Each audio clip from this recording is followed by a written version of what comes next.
Terence Crawford versus Chris Eubank Jr. is happening this summer, but who's actually going to win this fight? Well, let's take a look at their latest performances, in which Terence Crawford fought David Alvancin, in which it was a very close fight until Terence Crawford started letting his hands go and knocked out David Alvancin in round 6. Crawford's taking it up to gears.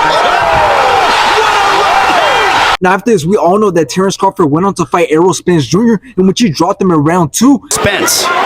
Back comes Crawford with the jab. And then dropped him twice in round 7. And here comes Spence, though, as Crawford, the 7th.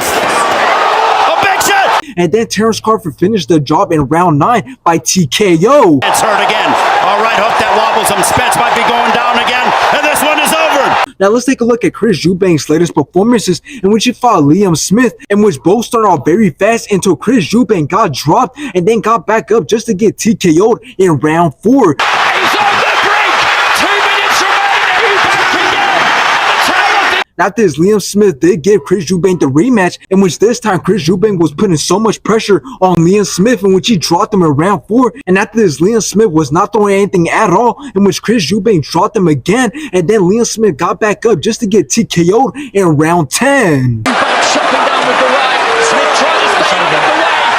Now, there's a bit of a discussion and a bit of a controversy when talking about Terence Crawford going up in weight, because at first it was rumored that he was going to go up to 154 and he was going to have potential fights against Tim Tszyu or even a rematch with Errol Spence Jr. And then there was rumors on him going up in weight and working his way up to fight Canelo, which this fight against Chris Eubank Jr. is definitely aiming to do that, because if he gets this fight and outperforms and clearly beats Chris Eubank Jr., then that would definitely give him the confidence to say that he can now work up his way to fight Canelo. But when talking about Terence Crawford going up in weight, it definitely makes it seem like he's ducking Jaron Boots Ennis, because Jaron Boots Ennis has definitely always been an opponent for Terence Crawford, but he always seems to turn it down. But he did have his reasons, in which people still don't believe this and they still don't buy it, as they believe that if he beats Jaron Boots Ennis, he becomes 3-time undisputed. But him fighting Chris Eubank Jr. makes no sense, because Chris Eubank Jr. doesn't have any belts, so he's not going to get anything out of it. But I argue that Terence Crawford's interest isn't to go after the belts, but instead is to go up and weight and to see how he ranks. So in the end, I believe that when looking at the resumes and when looking at their overall boxing knowledge and their overall skill, Terence Crawford should be able to piece up Chris Eubank Jr. even with the fact that he's going up in weight.